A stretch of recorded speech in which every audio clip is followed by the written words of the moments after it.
Happy to have you here tonight. My name is Ed Hart, Senior VP and the Director of the Center for Family-Owned Businesses for First Bank. It's a pleasure to have you all here. Who came from the furthest? I know we have somebody that drove in from Arizona. Anybody drive in further today for this? Donna, where are you? All right, a trooper making the drive over here. Thank you. Glad that you're here. So first of all, before we get started, I want to again just welcome you. I'd like everybody that works for First Bank, our entire team from St. Louis and Southern California, to please stand.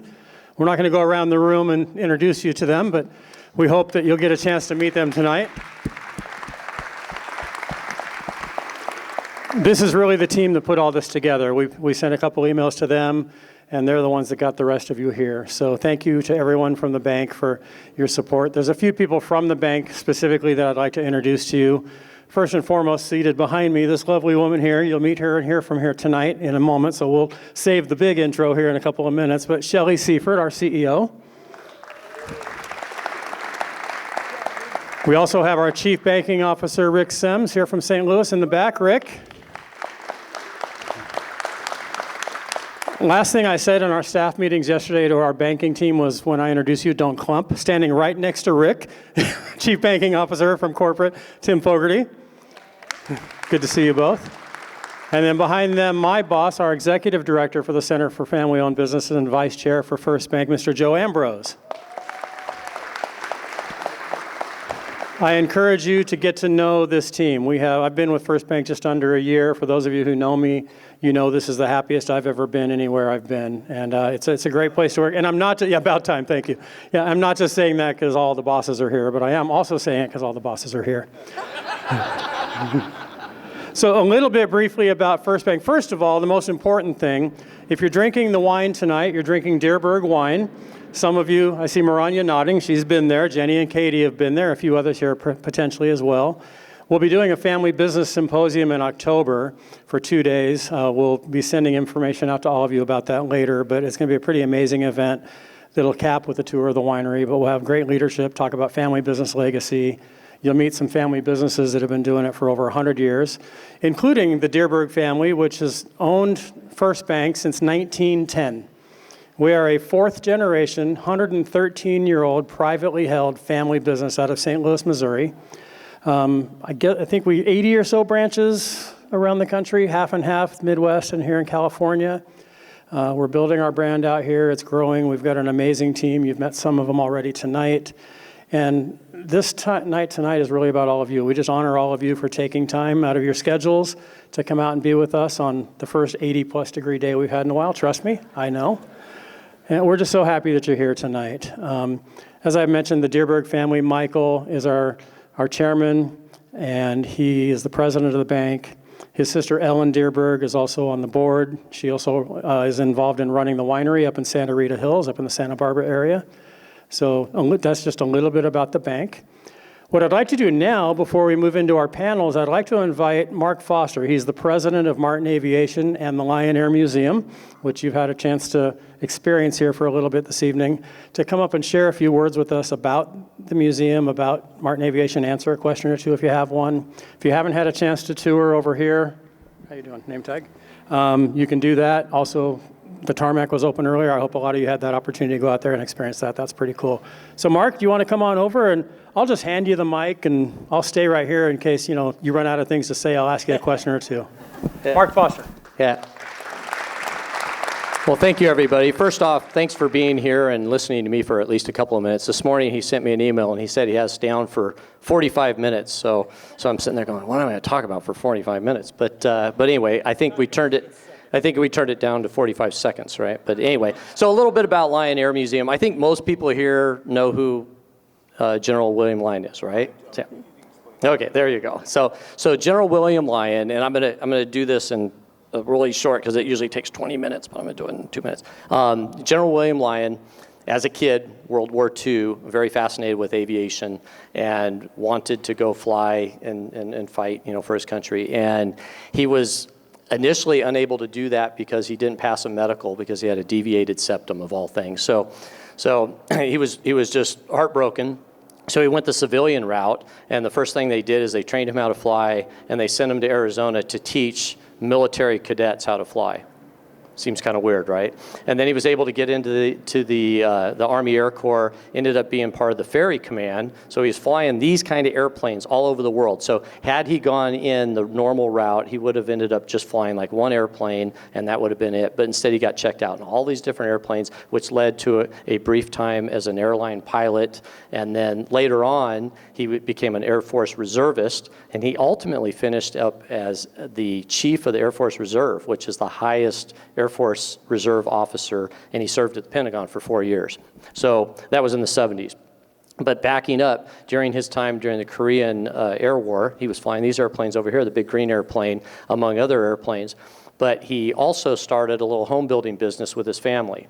And so that's William Lyon Homes ultimately, right? So they've built over 100,000 homes, you know, really around the country, but mostly in the Western United States. And that is now with Taylor Morrison. They've since, you know, evolved into Taylor Morrison. And we lost General Lyon in 2020. May of 2020 at age 97. And I always look up and go, why did you take him so soon? Because I mean, he every day was just, you know, he had so much to do. But anyway, so that's just a little background on General Lyon. Now, why Lyon Air Museum? Well, it's because he founded it, so we call it Lyon Air Museum. But what he had done, he was involved with it's called the American Air Museum in Great Britain. And so Great Britain was really good at paying tribute to all those greatest generation people who, you know, really saved the day back in the, you know, most significant event of the 20th century. And so he saw the way they were doing that, and he came back here to his home, Orange County, and that wasn't really being told. The story of the greatest generation just wasn't being told. So he said, we need to do something about that. Coincidentally, he had AirCal Airlines. Does everybody remember AirCal Airlines? Some people. He sold that to American Airlines. He was looking for something to do, and he bought Martin Aviation next door, and which is still in William Lyon entity. And so he had the leasehold here, and he decided, hey, it's time to build a hangar. So we built this hangar in 2008, the 37,000 square foot hangar here.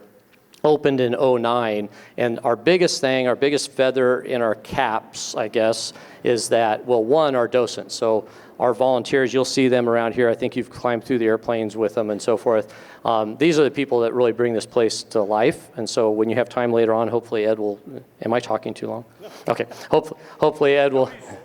Yeah, okay, yeah. I'm making eye contact. I mean, you know, but hopefully you'll have time to meet with the World War II knowledgeable docents who, I think on staff tonight, we don't have any World War II guys, but we have guys who are very knowledgeable in the greatest generation. And so please visit them.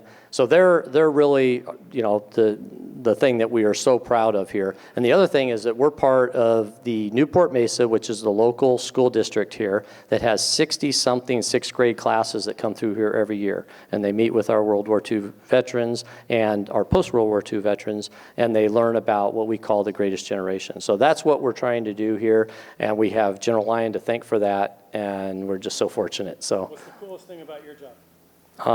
Doing this kind of stuff. No, no. I'm a recovering airport bum, so I like airplanes and airports and all that kind of stuff, and I won't go into it because that takes 45 minutes. But flying old airplanes, being around old airplanes, we like old cars, so we tell the story through all that, and then working with our staff. You know, we have 70 volunteers, and we've got great people like Jamie in the back, and I don't know if there's anybody else to call out, but who make this job great. So. That's it.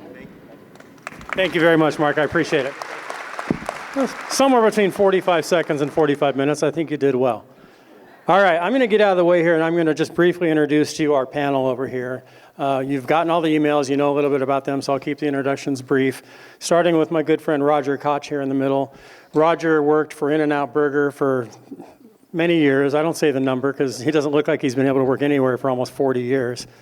Lindsay Snyder, I've gotten to know a little bit, and I asked Lindsay one day, you know, what's the secret to your company culture? And after a couple of items that she talked about, and she said, and then Roger Kotch. And so if you know anything about the culture, and Roger's the last person who will ever say that, but he has very much had a very big part in playing why the culture at In-N-Out is so great. So Roger Kotch. To Roger's right, your left, Mr. Estean Lenyoun. We met on a Zoom call and several phone calls since, and then finally today in person, and I truly felt like I've known the man forever. runs Sudbury Properties down in San Diego.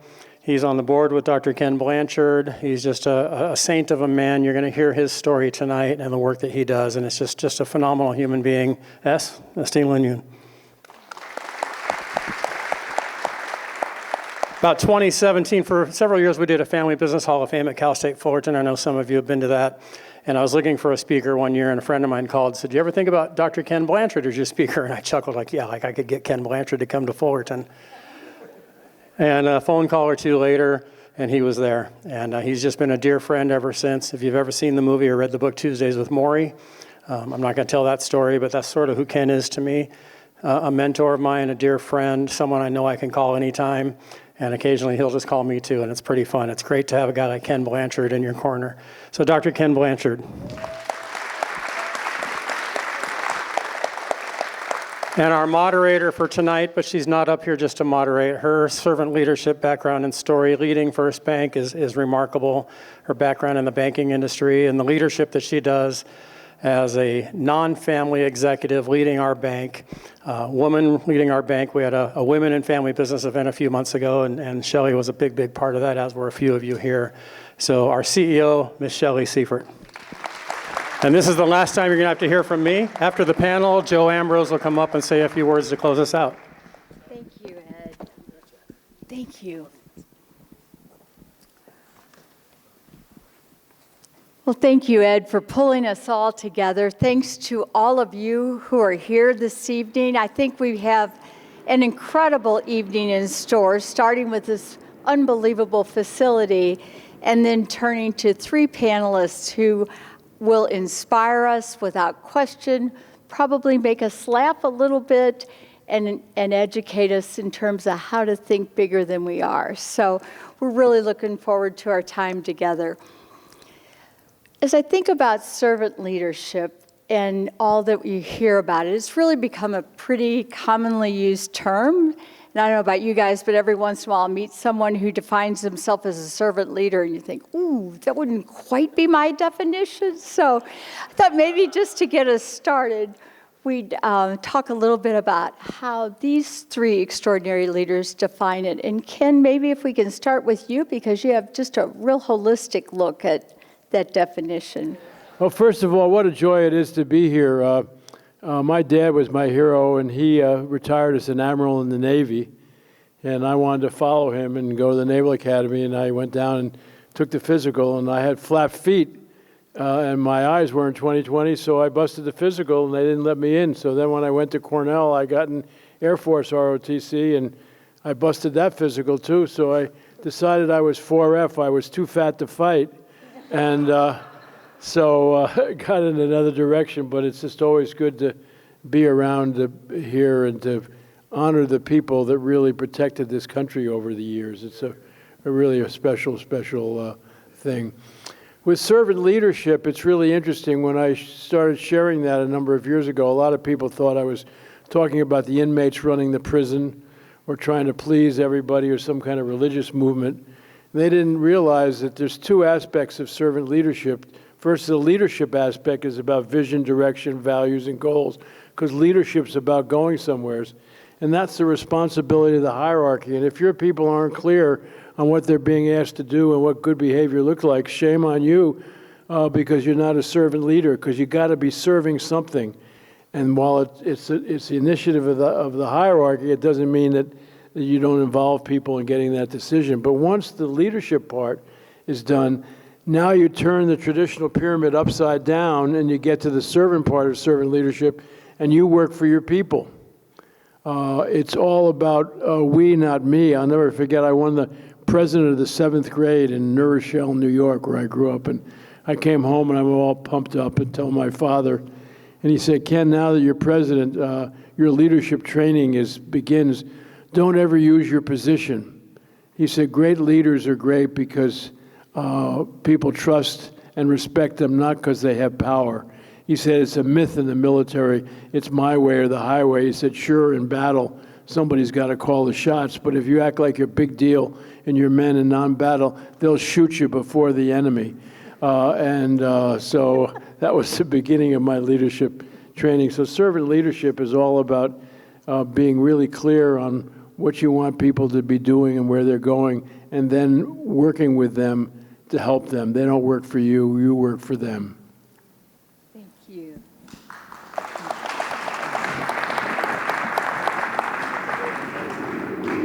Such a wonderful definition. And Roger, I know both as the CFO of In-N-Out Burger, a key leader and really the centerpiece of that culture, and then with your own firm as you work with other leaders, how do you think about servant leadership? Thank you, Shelley. First off, I was wondering who was going to have to follow Ken. So I know who, we picked those straws, Shelley. I know who got the short one. So it's wonderful to hear Ken's definition of servant leadership pretty much defined it. For me, when I think about my experience with In-N-Out and after that, to me, a servant leader is about putting people first. It's about putting people first in their development, taking care of them, valuing them. It's being others-focused and driven, not focused on yourself, focused on others and how they're doing, how they're developing, how their welfare is. And one of the things, we were maniacal in our culture about our reverence for the customer. Everything was centered around the customer. So one of the things I think is super important about servant leadership culture and environment is what are we trying to create? And hopefully what we try to create, and hopefully in servant leadership cultures that you're trying to create, your people have a servant heart for the customer out of that, and placing the customer above, basically everything you're trying to do is based on trying to, meet or exceed that customer's expectations. It's about providing the highest value you can, the highest customer service. So creating that culture as a foundation that ultimately leads to that, I think, is the key thing. There's an old saying that we love to use, and it was, you're either serving a customer or you're serving someone who is serving a customer. And it's super important. As leaders, it's about looking at your people and supporting them and their development and their growth, and making sure they feel valued and in what they're doing. And all this has to me, the key point about a servant leadership culture is has to come from the heart.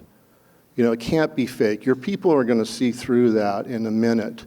So it's either you buy into this, it's, I like to say in a servant leadership, it's not about putting bullet points on a PowerPoint. It's about putting bullet points on your heart. It really is about that. Your care for your people has to be genuine, and your desire for them to do the best and for them to succeed has to be there. It's just paramount. And for some leaders, as you go, we've hired people, and sometimes they have to reset their focus or do some soul searching in the process to come to this realization. But really, it's a servant leadership culture and environment is wonderful. It's something we tried to create at In-N-Out through the years. It's something I try to teach now to other organizations. And if it's not part of your organization, I just really highly recommend that it is. Thank you for that. And I think you can feel how genuine Roger is. And you think about how many people would say their culture is being defined by their CFO. Their culture of servant leadership is being defined by their CFO. It's pretty amazing and an incredible story. Thank you. And Estean, both what you do and how you do it, I think is the epitome of servant leadership. I'm going to talk a little bit about how you see it. Well, thank you, Shelley. And leadership. I've been blessed to be an armor bearer or an aide de camp for Ken Blanchard for about 30 years. And it literally transformed my life. And so what I'm sharing with you is not only what I've learned from Ken, but I've seen executed and demonstrated for 3 decades. When I think about servant leadership and what it really means, first of all, I think it's important to realize that servant leadership is a behavior, not a title. I think that it's a transformation process, and that the process includes both strategy and culture. And I think so often we get one before the other. And so we're going to be talking tonight about the priorities and how to put it in place. And as I've learned from Ken, there is a paradigm that if you follow it as a servant leader, you're going to have tremendous results in not only your company and your personal life, but the lives of those you influence. And so I'm very excited to share from 2 perspectives tonight. One being more of the 501c3 NGO nonprofit arena, because I think that that's an important arena that really makes things happen. And the other one, of course, is the for-profit arena and what we do in business. And I've been blessed and fortunate enough to be in a company where it's demonstrated, without a question mark, the servant leadership model. And because of that, the returns on investment are absolutely phenomenal, beyond what we can imagine and what we could ever expect. And so we're going to be talking about from 2 different perspectives tonight, and the paradigm shifts and the culture. And I'm just honored to be here and see all you good-looking folks. And just thank you very much for the opportunity to share with you this afternoon and this evening.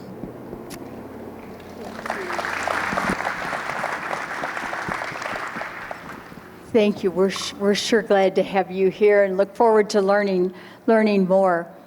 You know, as we think about this audience really is filled with family-owned businesses and great nonprofit leaders. And so as we think about servant leadership, it feels exactly like the right thing to do. But Roger, as CFO, maybe turn that numbers side on for a second and talk about what business impact you've seen when a company chooses this form of leadership versus another. I'm going to go back to the customer. I'll probably go back to that a lot because that's, how I was brought up, and this is really our focus. But to me, the biggest benefit of a servant leadership type of culture and environment is it creates an environment where you value your team members. You're dedicated to them. You're focused on them. They're the priority. And you spend the time creating value for them in their development, in their growth, in their well-being, both at work and outside of work. And if you do that, you'll create an environment where your team members feel empowered. They feel like they're part of a process, part of the process that Ken talked about. Part of this is explaining where the company's going, what the objectives are, and why we're doing things the way we're doing them. And if you do that, they'll feel empowered. They'll feel part of the process. They'll want to come out and ultimately take care of the customer at the highest level. That's ultimately where this all funnels up to. And so if you have that culture, there was one of the things we did at In-N-Out, we created a 10-year forecast. It was something that kind of rolled underneath me. And when we created that 10-year forecast every year, before you had any of the numbers, before we put any of that stuff on there, there was one page on there. And that one page said this. It said, the purpose of the business is not to create shareholder value. The purpose of the business is to create customer value. If you create customer value, shareholder value will follow. And so that's kind of the mantra that we really went to, and it was really part of our culture. And I think it's really important in the organization, and especially in the servant leadership organization, that you define roles. And going back to that saying, you're either serving a customer or you're serving someone who is serving a customer. There's different roles in an organization that fall underneath that. I would like to use the kind of the analogy of a play when I would describe it to my team. And what I would say is that our store associates are the actors and actresses on the stage. They're the ones that are having that relationship with the audience, our customers. They're the ones that are having that direct interaction. In the background, the support, we're like the people that are doing the wardrobe or the makeup or the sound or the lighting. It's important for the play for that stuff to get done, but it's not the most important thing. The most important thing is when that where the rubber meets the road, it's where that interaction takes place between you and the company, those frontline people with the customer. And, you know, I had talked to people, you know, yeah, it was very tenuous. There's a lot of people that created that culture. I was just part of, maybe a small part of the process. But, you know, I would tell people often, when the most important person for us, for our organization, is the customer. For our customers, they don't really care about the CFO, right? I'm not that important in the process, to be quite honest. The most important person to our customers, that person taking the order, cooking their burger, cooking their fries, pouring their drinks, and then serving that food to them. That's the most important person to our customer, not me. And so my role, even to my role, was to do everything I could to support those people in the store level, that they had the resources, that whatever I could do to make their lives more enriched, easier to navigate, that was really my call, so that our store associates could really deliver that first-rate customer service and take care of our customers. So coming back, where's the business value? It's about creating an environment where everyone's valued and where everyone's appreciated and you're taking care of them in their growth and development. And then ultimately that's going to funnel up and taking care of the customer at a super high level. And that's, to me, the biggest value of a servant leadership forum.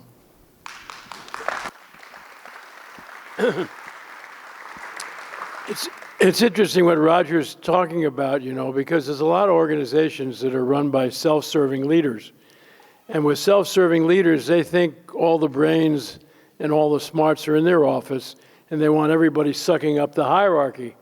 And as a result, when you have that culture, you have a bunch of ducks, you know, people going quack, quack, it's our policy, quack, quack, I didn't do this, quack, quack, quack, quack, you know, and just all the ducks, where if you really have servant leadership, what a difference it makes. Give you an example.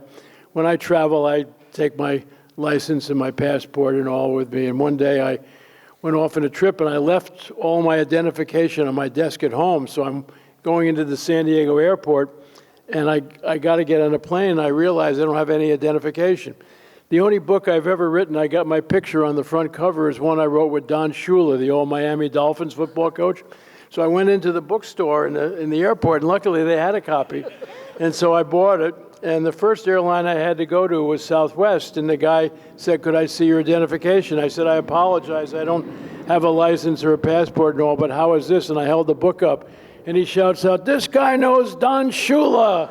He said, "Put him in first class." I mean, they didn't even have their special thing yet, you know, and they're high-fiving me, you know. And there was an older guy there, and he said, "I know the security guard's up there. I'll get you through there." And he guided me all the way through. The next day, I was going on another flight with a different airline, and when I showed him the book, the duck doo-doo started to fly, quack, you know, "You better talk to the ticket counter." And I showed the gal the ticket counter the book. She said, "Quack, you better talk to my supervisor." We call the supervisor the head duck, you know, supervisory duck. And pretty soon I'm talking to a guy, you know, up the hierarchy, you know. And I said, "You got to be kidding me," you know. I said, you really aren't going to believe, did I superimpose this picture on this book just to get by you? You know, and finally they let me by, but it was a real hassle. But that's what you often experience when you get people who think that you need to suck up the hierarchy rather than, as he's saying, the customer is really king, and everybody's going to be serving the customer, and they could care less about Roger or me or any of us. So we want to make sure that we got eagles, not ducks. I love it.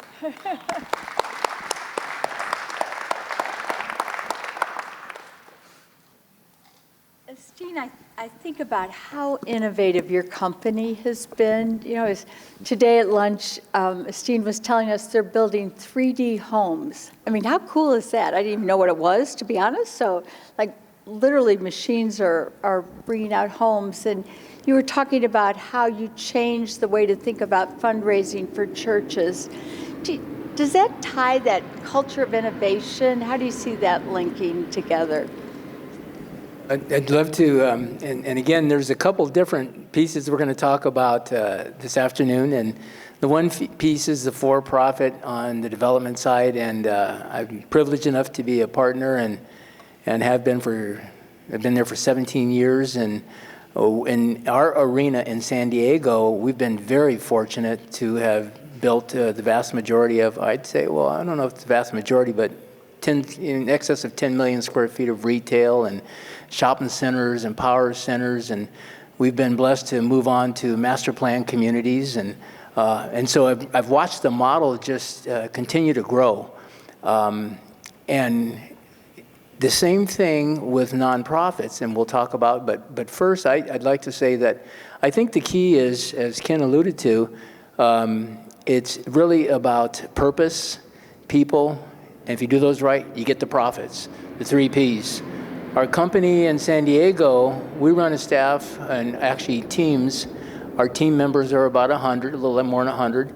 And it's the most well-run organization I've ever had the privilege to experience.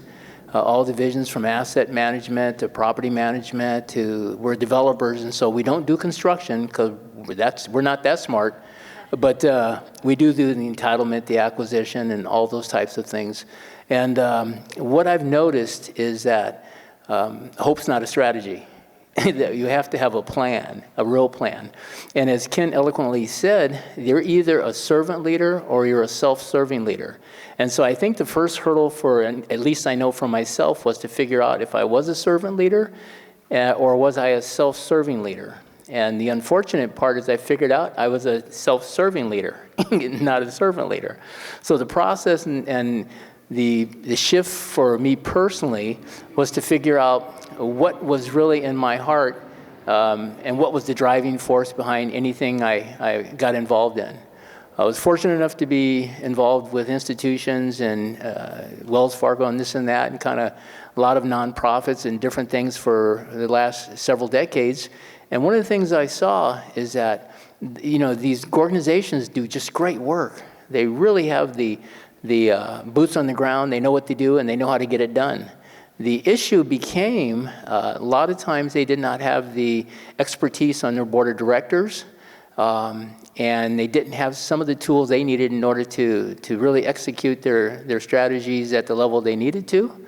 And so what we came up with is this model, and I really am so thankful because I had the privilege to meet and chat with Ken, Peter Drucker, and this was a paradigm shift for me, and really important, and I think this will take a lot of us servant leaders in here to the next level, and that was, he said, and Ken demonstrated, I like that, he said, and Ken demonstrated that culture eats strategy for breakfast. And I always thought that strategy was the key, whether it was a form of implementation, whether it was logistics, and just getting the strategy right once you have the vision. Ken always hammers me about getting the vision clear thinking. What's the picture of the future? What are you going to do and how are you going to execute? So I always thought strategy was the key. And then came to the realization that you can have a good strategy and you can execute all you want to, but if you don't have a good culture, that it means nothing. You just are not going to get the traction you're looking for, and that culture trumps strategy. And once I got to that point, I started figuring it out. And then I started looking and thinking about nonprofits. The nonprofits have a ministry heart, but so often we don't have the business mind. And it's so important for you business leaders in here to partner with a good nonprofit, because you bring that venture capital experience and expertise and know-how and knowledge and business thinking to the table that unfortunately some organizations don't have, and vice versa. They probably bring the heart and the mission and the solutions and the drive to get things done at a really phenomenal level that you can't achieve without that combination. We say it's not about competing, it's about completing. And those relationships are so valuable, and that's what I would say is key to some good leadership.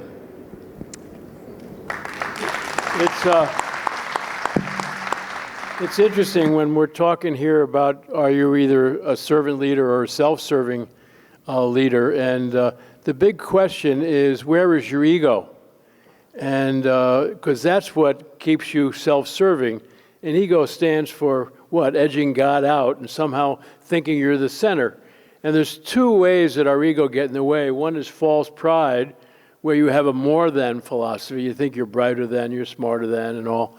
And everybody knows that's an ego issue. The other ego issue, though, which really is interesting, is fear or self-doubt. When you somehow think that you're not as good, or how come I got this position, and all that kind of thing. And so what we have found is that the way you overcome the false pride thing is with humility, and a lot of people thought that humility is a weakness, but I guess that C.S. Lewis said one time that people with humility don't think less of themselves, they just think about themselves less. And then the thing that overcomes false pride is to realize God didn't make any junk. And one of the things that you'll get a kick out of, and I'm going to put you at it for a bit here, is I've created a 12-step Egos Anonymous program because it's the biggest addiction in the world. And I have a number of managers that when they meet with their team once a week, they start off with an Egos Anonymous meeting. And if you know anything about AA, the way it works is you stand up and say, "Hi, I'm Ken," and what would you all say? "Hi, Ken," and then I would say, "I'm an egomaniac." And the last time my ego got in the way was, and then I have to tell an example of false pride or thing. And when they do that, if we say to them, if you can't think of a time in this last week when your ego got in the way, either where you acted like you were better than somebody or you had self-doubt, you probably lie about other things too. And so what I'd love for you, just a couple of minutes, is just share with your neighbor and all, when has your ego gotten your way this week?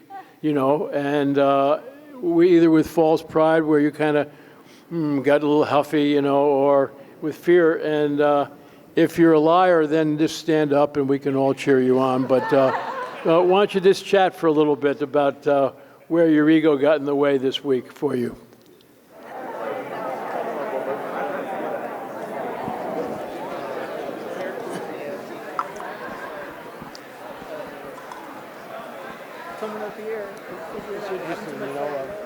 I could see that you didn't have much to talk about. Yeah, I mean, it's so true. And the powerful thing about Egos Anonymous and identifying is that then you can get on top of maybe overcoming certain patterns that you have, and I think it's really is powerful, but it's a major issue. And it's interesting, we were talking about is that people with false pride, act like they're a big deal. All the research shows that they're covering up not okay feelings about themselves, and so they're overcompensating. And that the people who have low ego needs aren't necessarily that they don't feel good about themselves, but they're comfortable enough with themselves that they can involve other people in decision-making and that kind of thing. So it's pretty powerful stuff. Shelley, I was going to add one thing, because I was just asked this question on something recently. They asked me, what is one of the traits that you think's very important in leaders or in people leading companies. And I said humility and being humble.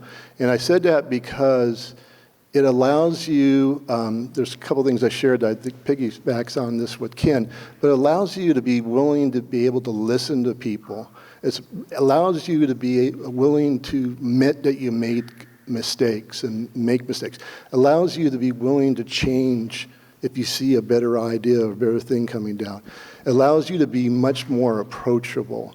And the opposite of that is this ego, being driven by your ego, it drives all that away. And being a leader, it's all about being approachable and taking the best ideas that come up and embracing them from wherever they come from, and not looking for the prize or getting the credit.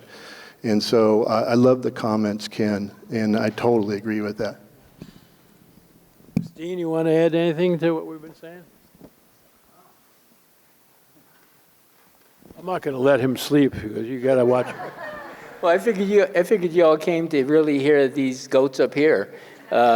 These guys are, they lead these companies and they demonstrate it. And, I think the only thing that I could add is what I've learned is the mantra for our organization is we say a couple things. We say integrity, honesty, and humility. And we say do the right thing and do things right. And we really try our best to live by it. Of course, we fall short like everyone else. But there's this whole this buzz going around in our property and in our properties and in our developments that we do our best to serve at a higher level. And I think what you gentlemen just said summed that up very well. And it's really about the humility. That's one thing I learned finally after many years in business is that, and Ken always says, is no one of us is as smart as all of us, to be inclusive, and to listen to others. And I just read this great Wall Street article that talked about how, self-serving leaders, they don't take the recommendations and the informations of people that they believe are subordinate.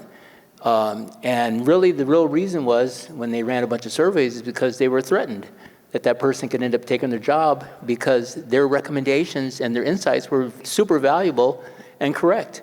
And this one woman in New York made the decision to leave the organization, build her own company, came back, and is now providing services for the organization she left. And so, I mean, what we're really talking about is leading at that level.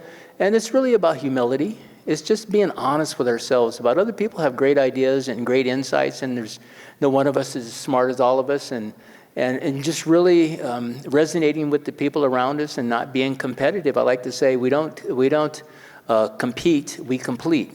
And if we only had that heart, why wouldn't we listen to others that have a lot of great ideas? And I think the companies that we all are parts of would be that much stronger and that much better.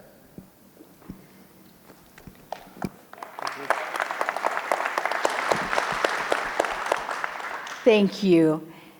Each of you have had incredible journeys. I think, Estean, your journey is probably the most incredible, but today, Ken, you talked about your journey to servant leadership from one-minute manager to servant leadership. Do you guys mind sharing a little bit about your journey? I don't know that anybody starts there, but because everybody knows that 22 years is as smart as you could be, right? So somehow that journey got you to servant leadership.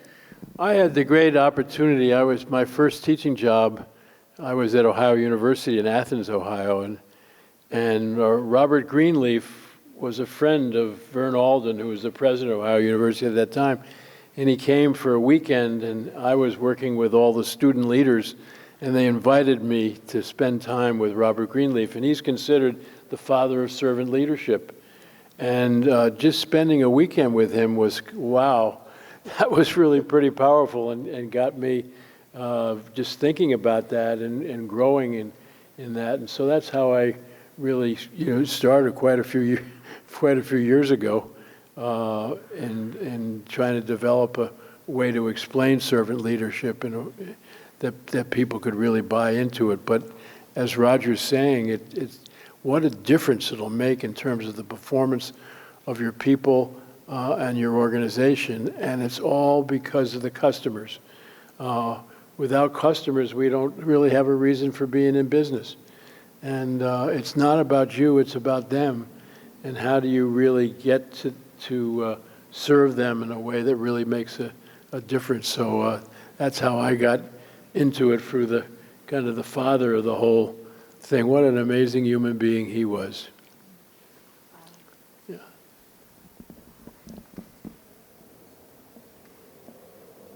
Well, my journey was a little bit different, a lot different. I grew up in the urban communities, and when I grew up, there was a lot of junk going on, to the point that at a very young age, I figured out that for me, I felt like the equalizer to all the junk that was going on, is the best way to say it, was to be successful and to make a lot of money. And so I was really driven at a very young age, and I was just called to go out and to do whatever I could do to make as much money as I can, to be successful, and to feel like that was an equalizer to the obstacles. Later on, I figured out and understood that those issues were called, as Ken would say, assumed constraints and family of origin issues. So really driven. Priorities were messed up. Life was messed up. Making tons of money, but just a miserable existence. The awakening for me into servant leadership was that, hitting certain goals at certain milestones, there was no satisfaction. In the process, too, unfortunately, that lifestyle had driven me to a life of addictions, both alcohol and drugs, and I became a part of the problem. But I knew how to do business, but it was empty. And I'll never forget being, in a place where I'd hit a goal and an island, and just thinking, is this all there is to this journey called life? And coming to the realization there was something bigger and better, but I didn't know what it was. And so I did everything I could, ran the track. I think I was one of the first, if not the first, commercial, person of color, commercial broker in the 70s, and then master plan community developers, very driven, but all for all the wrong reasons. And so I went on that journey. I thought that my God at that day, and that time and days, was money. It was green. It was all about money.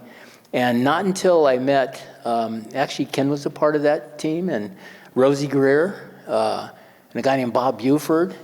And these wonderful men came around me and said, there's more to life than that, and it's about giving back and becoming a servant leader. And so I went on this journey to figure out and to try to find out for myself what that meant. And what that took me to is it's about giving, not getting. It's a journey that I cannot even tell you the dividends and the return on investment that it gives you when you can do, as Bob Buford said, life's about, from success to significance. It's about going to that next level. And the only way you can get there is a servant leader. I think you can get there just by being rich. But being rich, sometimes I think if you ask the people that are, they will say there's something maybe still missing. And that missing piece is giving back.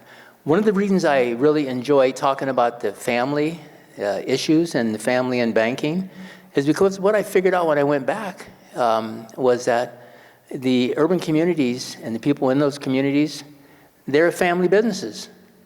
That's what it is, because unfortunately sometimes we don't have that exposure, and we don't have these opportunities that exist in other socioeconomic arenas. And so I became driven to want to be a part of the solution and to give back to these communities. And now it's just game on. The rest of this journey is about trying to help folks and do the right thing and do things right. One thing we figured out in the development business, so regardless what business you're in, nonprofit or for-profit, it doesn't matter.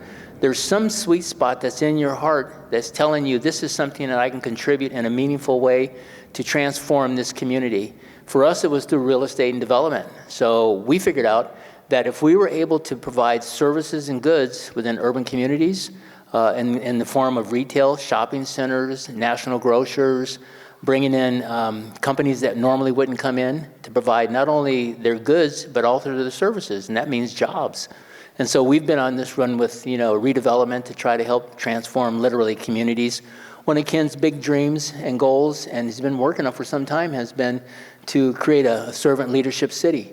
And so that's been our goal and where we're going with it, and very thankful to be a part of that. So.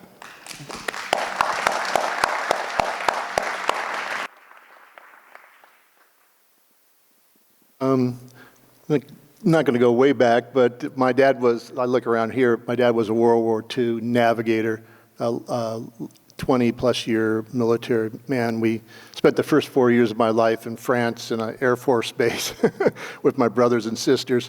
But he was a big-time disciplinarian. We worked really hard, never had allowance in my life. I had paper routes and cut lawns and did stuff.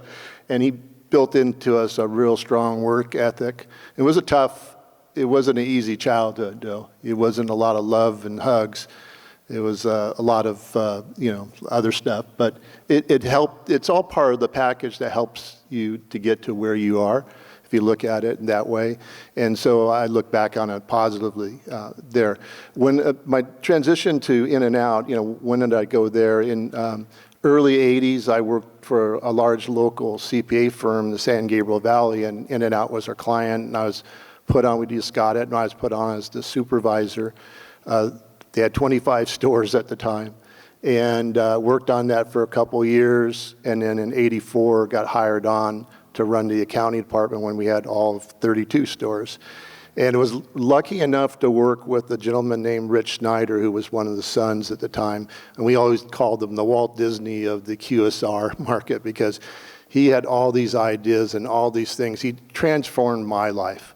If I had never met him, I never would have been who I hopefully have developed into, and a servant heart, because he had a servant heart for people. And he was just this unbelievable paradigm breaker on everything, from what we paid our people, how we incentivized them, how we treated our customers, how we did things. It was such a great learning experience.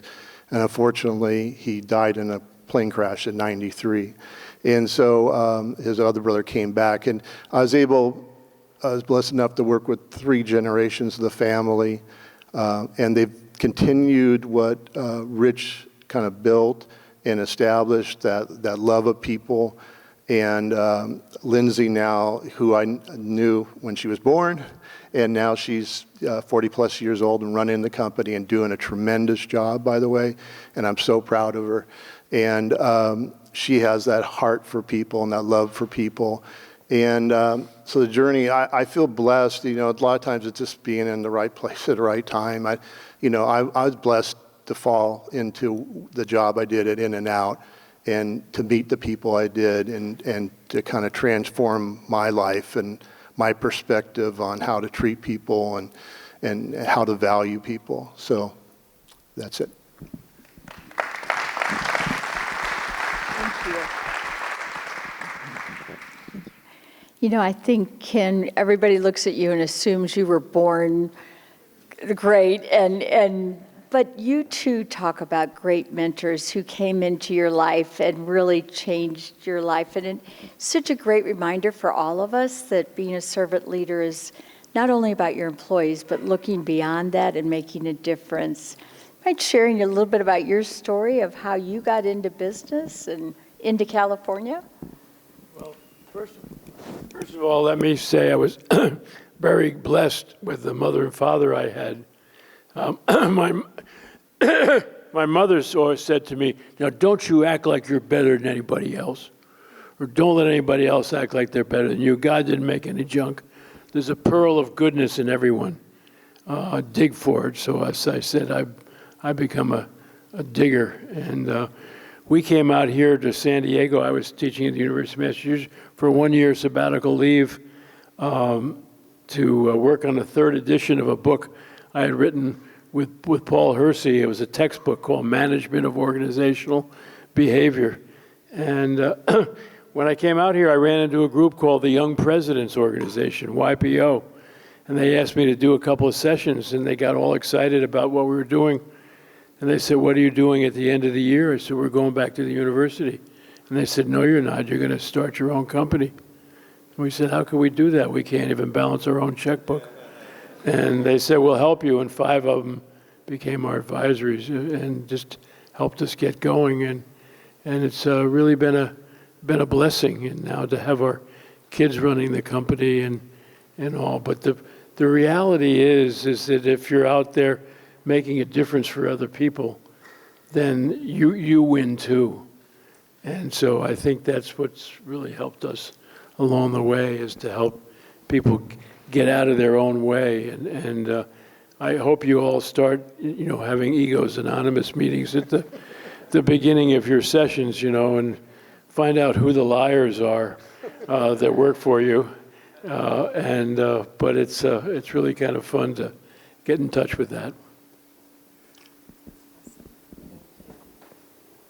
And then just one last question before we turn it over to the audience. But there's been so much in the press about the new generation of workers and their expectations and how hard it is to be a company. And I'm just curious what your experiences are and what you're seeing, and if servant leadership becomes more important, harder with remote.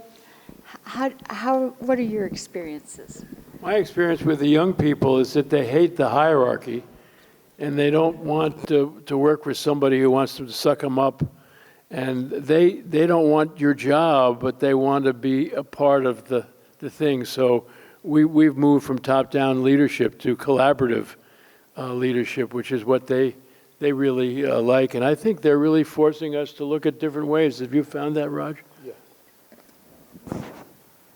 Yeah, definitely. And, over my career, each generation comes along and you have people complain about them or like this or whatever, and I've always looked at it, each generation is just different.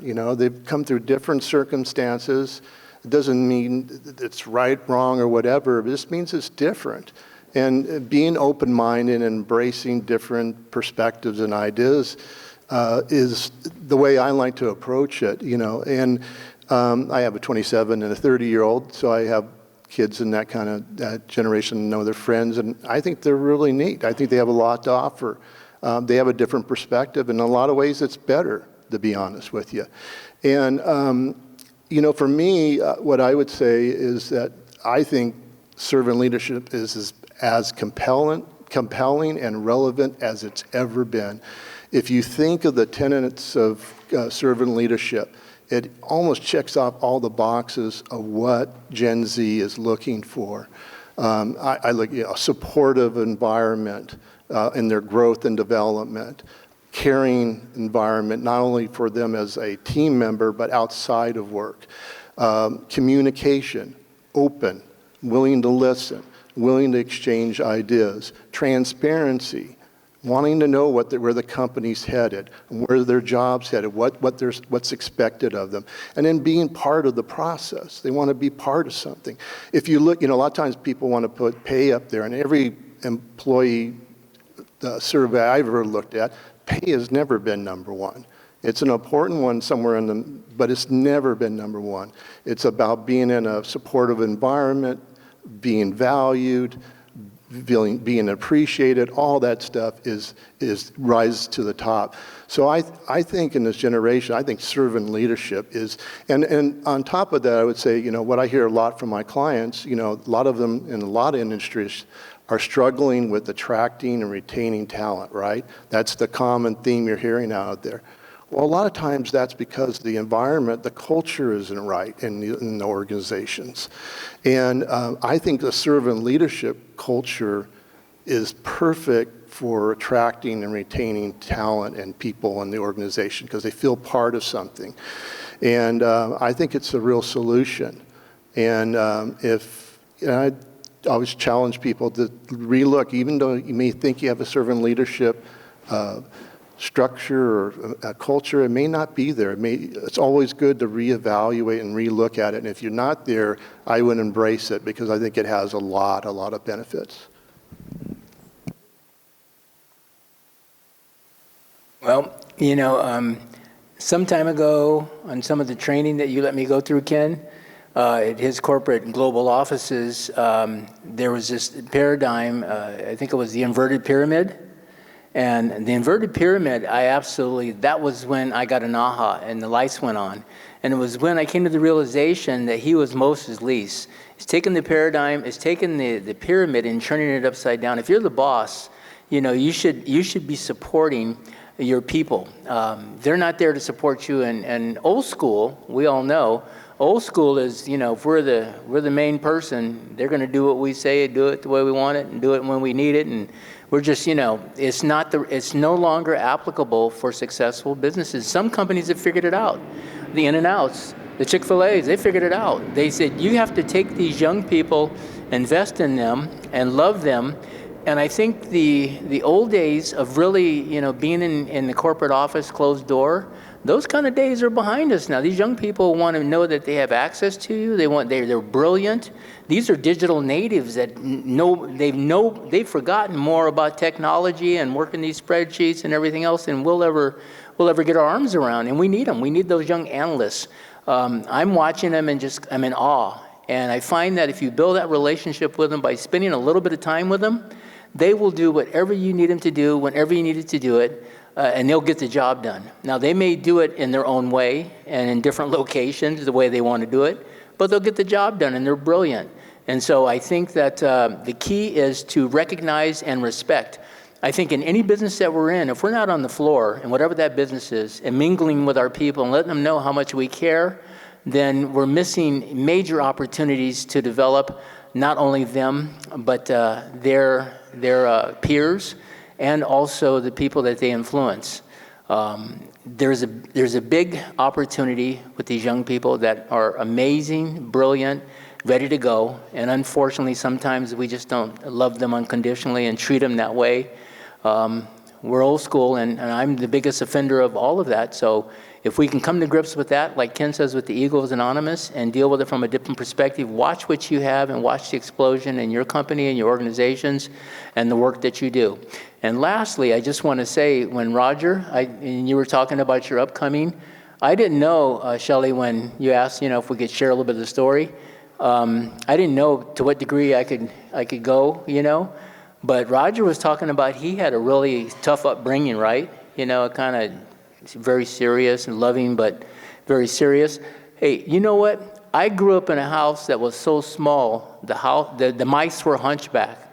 I ain't kidding you. I used to take showers and not even get wet.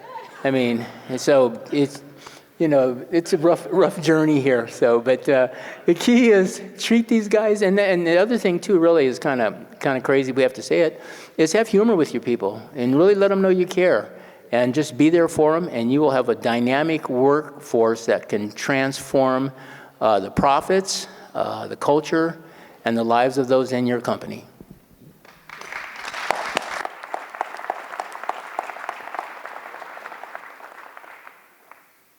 Okay, while we all ponder hunchback mice, let me turn it to the audience. Thank you, Estean. Let me turn it to the audience. Any questions for this incredible panel? Yes.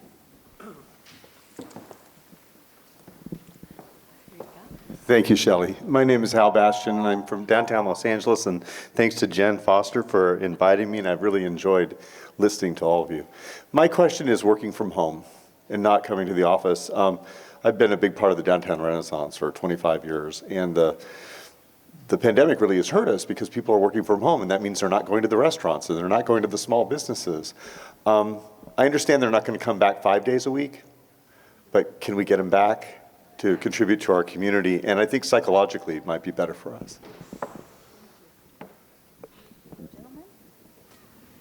Yeah, I think you have to do some. We're trying to get people to come in at least once a week, and some kind of schedule, and then periodically have meetings where you bring everybody together. I tell you, the great advantage of COVID has been Zoom, because now you can communicate with your people so much easier than before, where it always had to be face-to-face or on the telephone and all. And so our son had a meeting with 285 people in our company on Zoom, and they were all around the world, and it was really amazing. So I think that there's opportunities to communicate. It's just different. And don't feel like you got to go backwards, go forward, and sort of say, how can we ride this thing? Yeah, I love the comments. I would say, I feel like especially younger team members, they need to come in. I would like to have them come in 3 times a week because I think it's hard to establish a culture. We don't have the systems, and maybe the systems will come around. Zoom's awesome. I love Zoom. I use it all the time, right? But I think that's great for seasoned team members, people that have experience. But for younger team members, they can get lost. They can be exiled on an island. And yeah, there's things you can do, but I really think the aspect of coming in the office, especially for your younger team members, is super important to build culture, to have those touch base points, what people would experience, to be able to just drop into somebody's office and ask a question, and have lunch with somebody. So yeah, I don't think we're going all the way back to where we were, but I think maybe the pendulum swung too much to where it is now, and we need to maybe bring it back to where it's something more workable. And that's what I worry about is the younger team members and whether they're getting that experience in touch base. Steve, anything you'd like to add? I think that it's all been said very well. Personally, coming from the urban community, I need to see you. I want to. I think that it's so important that people. I think the brainstorming and the idea sharing and the healthy relationships too. I think you lose some of that when you're not together. I think that there's a synergy and dynamics that take place in person if your company is one of the companies that can do that and is trying to. We are asking our people, but we're respecting them too. And as long as we have the means of measurements and we're following, their outcomes and they're producing, then cool. But I think they come to the ultimate realization that they need to be around other leaders and other winners and other producers and other co-workers too. So I think it's healthy.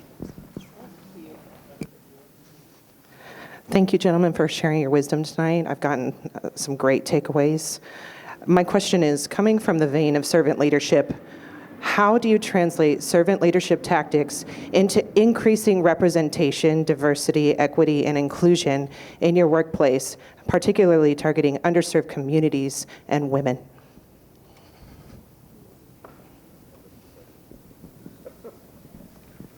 Hey, look at me. The brother got the answer. Hey, no. Hey, and I do have the answer. Because it's about transcending color, class, and creed. It's people of colors and respecting all people, regardless of their backgrounds. Nobody really, honestly. I mean, the truth of the matter is that we're going through a lot as a society globally. With all the stuff going on, as we all know. And you know what? If we better stay united. And there's been a little bit too much too much conflict with people that we know and love and trust, and there's just too much of that stuff to the point where we have to make a disciplined effort. Now, we as a company, we have made our decisions is that we respect all color, class, and creeds, and as long as you're there to do what you do at the highest level and respect your co-workers, what more could we ask for? And if we can do that, we can make society a better place. And it's about respecting each other. I work with some groups, and then I'll close with this, but I work with some groups that work in transitional areas with LGBT communities, et cetera. We do a lot of TAY type of stuff, helping formerly homeless youth. And it doesn't matter, because when we hear the stories of what they've been through to become homeless, it's heartbreaking. And I think that we have to be sensitive and respectful and kind and considerate of each and every one of the people we know and love. And that will make us not only better companies, better people, and it'll make us even a greater, stronger country.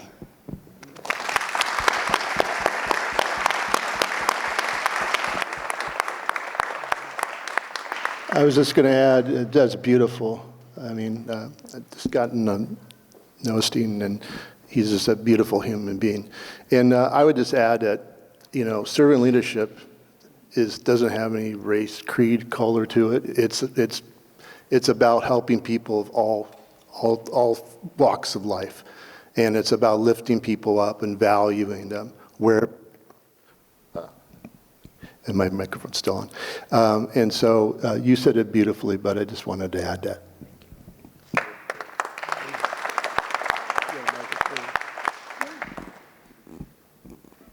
It's just unbelievably, it's so exciting to be here and to listen to the three of you. I work with a company that does second chance hiring, meaning that we hire people who've been criminally involved. And I am the HR/counselor at the company, and I do a bunch of other stuff. When I interview them, the amount of shame and judgment, et cetera, I mean, and they've done some pretty crummy stuff. And I'm also a former Fed. So I tell them we all have hiccups in our lives, and some of them are just bigger hiccups. But that doesn't mean you don't deserve a right to work. And employers, regardless of what the philosophy is, are terrified of that aspect of folks. And I mean, I went to USC. I did some great stuff. I had a wonderful time, not related to academics. But I was never incarcerated, thank God. But we all did silly stuff. But people get busted for silly stuff and big stuff. But it doesn't mean they don't get to work. It doesn't mean they don't deserve shelter. So if employers, liberal, whatever you want to call them, it doesn't matter. Just listen. What you're talking about the new generation, X, W, Y, whatever. I want that, and I'm 150. I want to be involved in what my employer says. Don't exclude me. I'm not ignorant. I'm part of your team. And what you're saying, both of your, books, your first one, just come by and touch me. Just say hello, acknowledge me. It's not that tough. And that's what we do, at least that's what I do at our company. You just walk by and say, Ralph, glad to see you showed up today, and you didn't commit another crime, but it's part of the humor. and humor is real, because that's how you find out the dirt.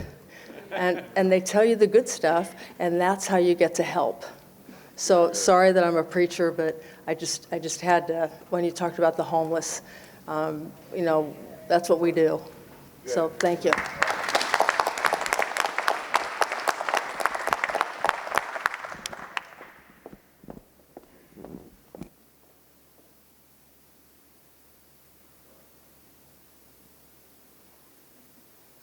So a couple of things about what you had said. I've been the most surprised from the employees that I expected the least out of over the 40 years that I've owned my business.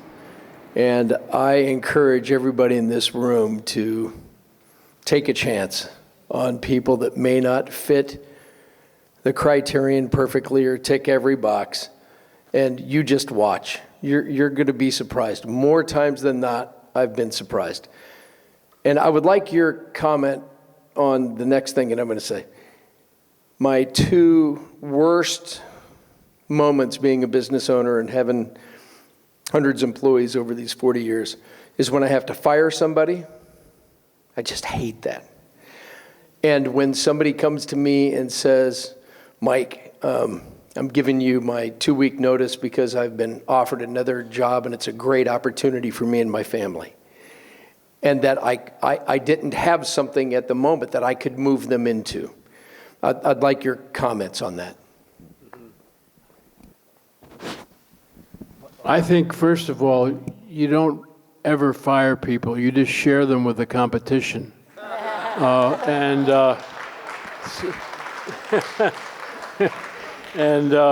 Because some people just are not a good match, and you want to give them a chance, but after about 2 or 3 chances, you just sort of say to them, "I think you're really good if we share you with the competition," and start again. And so it's important that you give people an opportunity, but also give them a chance to go where they can really feel that they're welcome and they're best. Because we don't always have jobs for people that need to grow. So how do you do that? My wife does a lot of internal training on career planning, and they say, why would you teach your people about career planning? Because you want to find out if they think that based on what their interest is, there's something in the company they'd like to do, or maybe something outside. So we like to help them. I had got really great advice early on in my career, and it said, the day that you don't feel really bad about letting somebody go is the day you should stop managing people. And I absolutely think that's absolutely true. And what I've seen, what I learned through the years, and it's part of the servant leadership process, is communicating. Where people really feel bad letting somebody go is that they haven't really confronted the person if they had some issues and worked with them and really gave them opportunities. Sometimes people aren't good. A lot of times when I've had to move people out, but it's been after a lot of conversations and trying my darndest to save them, they got to a point where I really felt like it was better for them to move on. You know what I mean? This wasn't the right place for them for whatever reason. It wasn't the right job. Sometimes people are just, they've started off in a career and it's really not who they are. You get kind of stuck in that lane, and then it's really not where your gifts are. And as long as you communicate along the way with that person and be really upfront with them, that's part of the servant leadership heart, is being honest with people and giving them that feedback, not just, all of a sudden out of the blue saying, hey, you're gone, That's not servant leadership. And, when people quit and move on, I think it's, most of the time I've seen, they're going to pursue something they really want to pursue, or something they really feel like they need to do. And I just give them a big hug and say, if I can do anything to help you, I'm always here. Call me if I can help you on something. Because I want them to succeed. I want people to succeed whether they're with us or whether they're gone on to somewhere else. I had a wonderful opportunity a while back. I wrote a book with Colleen Barrett, who became president of Southwest when Herb Keller stepped down. It's called Lead with Love, and love is spelled L-U-V, because that's their stock symbol, and they're in Love Lane, and they flew out of Love Field, and I was talking to Colleen, they felt terrible about this technology issue that they had recently, but it's just unbelievable that they really love on their people, because to me, the summary of all of what we're talking about is that servant leadership is love in action. That's for sure. Well, I wish we could keep asking questions all night, but we probably need to bring it to a close. And so if I could maybe start, Roger, with you, and any final comments? We didn't get to it, but I want to talk about community involvement. Because at In-N-Out, it was so important to us, was the third part of our mission statement was about assisting our communities to be better and safer places to live. It's something that we felt so strongly about, we put it in our mission statement. And I think as businesses, I didn't get a chance to talk, and Estean does so much in the community. I'm just so impressed with it. But as all of us, we have a responsibility to give back to the places in which we have our businesses. To me, it's really responsibility, and And it's not about taking, and I like to say that, you know, life's not a one-way street, it's a two-way street. There's sometimes when you're on the good route, and sometimes you're not. We've all been there. And it's about giving back. And so I would just encourage, you know, everybody, and I know a lot of businesses give back in the communities, but just to continue that, or if you have to embrace it, because it's important. We're all in this together, and we all need to help each other.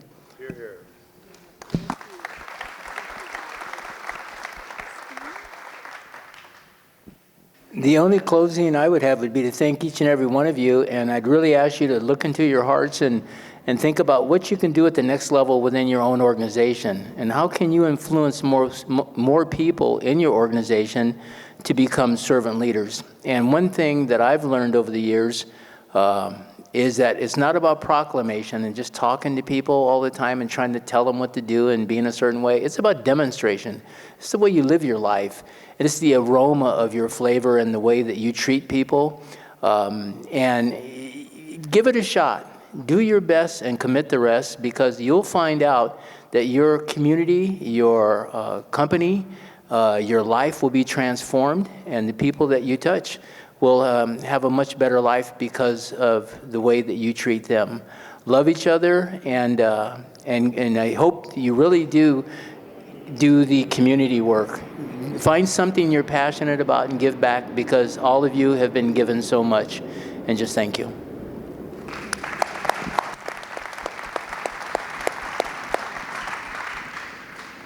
Well, my final thought is put your right hand on your left shoulder and your left hand on your right shoulder and give yourself a hug, because you were smart enough to come here today, and that you're obviously interested in learning. So be your own best friend and continue to try to be the best. God bless.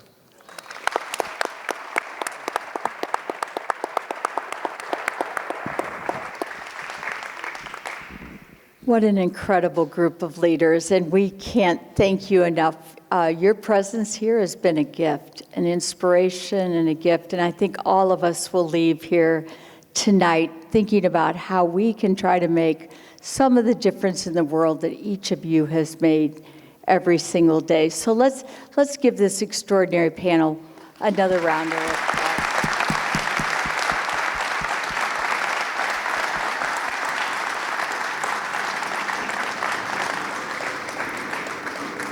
So I'm going to turn it over to Joe, but before I do, I'm going to leave you with one quote from another great servant leader, Gandhi, who says, "The best way to find yourself is to lose yourself in serving others."